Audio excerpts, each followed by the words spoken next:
PUBG बंद करने के फैसले के 2 घंटे के अंदर $2 बिलियन का नुकसान टेंसेंट पिक्चर्स को हुआ है, मगर उसकी सेहत पर कोई फर्क नहीं पड़ता।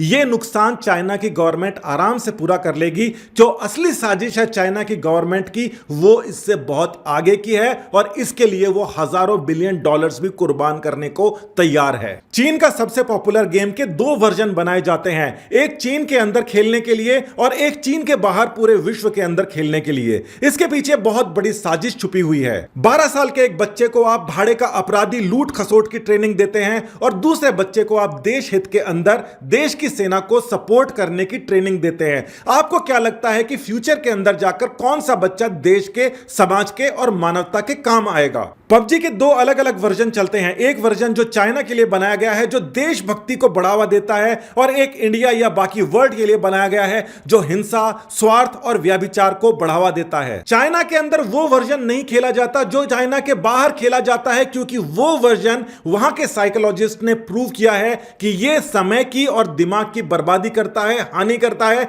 और प्रोडक्टिविटी को लॉस करता है। आज के समय जो 12 से 18 साल के बच्चे हैं, उनको एक ऐसे रास्ते के ऊपर डाल दिया जाए जिस रास्ते के बाद में वो वापस ना आ पाए और फ्यूचर के अंदर जाकर उनके हर एक जो निर्णय है वो इससे प्रभावित हों। एक ही गेम के 2 वर्जन के अंदर आप देख सकते हैं हिंसा का बहुत इस्तेमाल किया जाता है जो चाइना के बाहर है, और जो चाइना के अंदर है वहां पर अगर कोई मरता भी है तो वो हाथ ऊपर उठाकर केवल यह बताता है कि आपको पॉइंट्स मिल गए हैं। यहां पर हिंसा को बढ़ावा नहीं दिया जा रहा और देशभक्ति बताया जा रहा है, जो चाइना की एयरफोर्स को सपोर्ट करने के लिए वहां के लोगों को ट्रेन किया जा रहा है।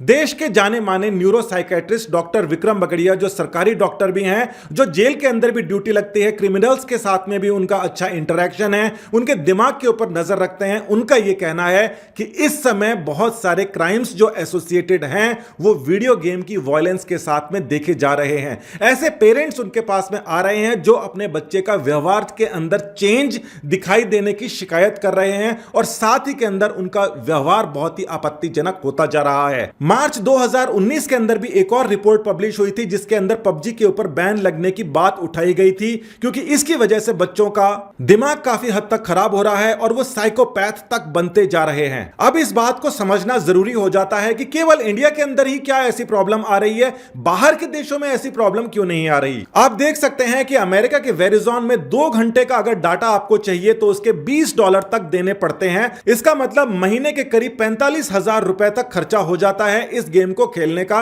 जो ज्यादातर लोग नहीं करते। सेल्यूलर डाटा इंडिया में बहुत सस्ता है, जितना उनको एक दिन में पैसा देना पड़ता है यहां पर पूरे महीने का रिचार्ज चल जाता है। इसकी वजह से यहां पर पबजी पॉपुलर हुआ, मगर सामने वाली कंपनी के ऊपर भी तो इसका भार पड़ता होगा।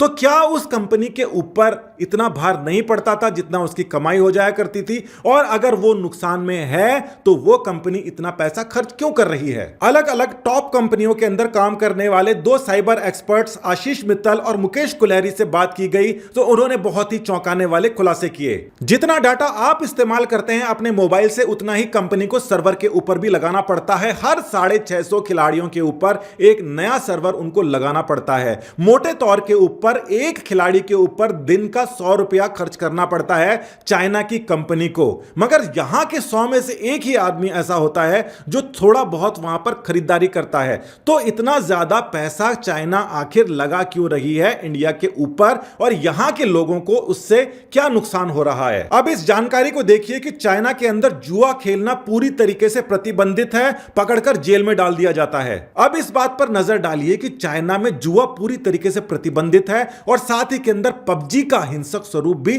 प्रतिबंधित है, मगर चीन की सरकार आखिर कर क्या रही है? मकाऊ एक छोटा सा टापू है जहां पर चाइना के द्वारा ही संचालित कैसीनो, जुआ खाने के अड्डे चलते हैं। चीनी सरकार अपने जगह पर जुआ नहीं खेलने देती, मगर अलग से टापू के ऊपर जुए खाने के अड्डे बना रखे हैं जहां पर विदेशी आकर वहां पर जुआ खेल सकते हैं। साथ ही कंबोडिया के अंदर करप्शन का बुरा हाल है, वहां पर चाइना के बहुत सारे कैसीनो खुले पड़े हैं। जो बात कंबोडिया के साथ में चाइना कर रहा है वो कल को नेपाल के साथ में होने वाली है, इसलिए नेपालियों को भी अच्छी तरीके से जान लेना चाहिए कि चीन बाहर जाकर क्या करता है, खासकर कंबोडिया जैसे जगहों में जिनके लोग और जिनके जीडीपी बिल्कुल नेपाल के क्षेत्र और और लोगों के साथ में और जीडीपी के साथ में मिलती है। अल जजीरा ने इसके ऊपर व्यापक खबर छापी है और साथ ही में कंबोडिया के बेहद चिंताजनक हालातों को सामने लाया है। उनके अनुसार वहां पर 90% तक बिजनेस के ऊपर चाइना का कब्जा हो चुका है और एक प्रकार से ये अमेरिका के लास वेगास की तरीके से एक जगह बनने वाली है, जहां पर जुए खाने के अड्डे होते हैं, वहां पर अलग अलग प्रकार के क्राइम होते हैं, ड्रग्स होते हैं, वहां की जो बहन बेटियां होती हैं